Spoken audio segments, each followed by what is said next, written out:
Sometimes మనకు మన busy mornings చాలా మెమరీస్‌నైతే గుర్తు చేస్తాయి గదా! సో, నేను మా పాప కోసం ఇలా లంచ్ బాక్స్ ప్రిపేర్ చేస్తుంటే, నాకు నా చైల్డ్‌హుడ్ మెమరీస్ అయితే గుర్తొచ్చాయి. మా పేరెంట్స్ మా సిస్టర్‌ని స్కూలుకి పంపించడం కోసము, మా కోసం లంచ్ బాక్స్ ప్రిపేర్ చేయటం అండ్ మేము సైకిల్ మీద వెళ్ళేవాళ్ళం స్కూల్‌కి.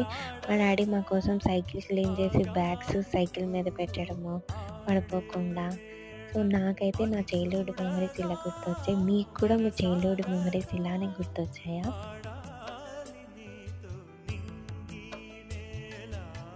తక్కతిమి తాళాలపై తళుకుల తరంగమై చిలిపిక చిందాడి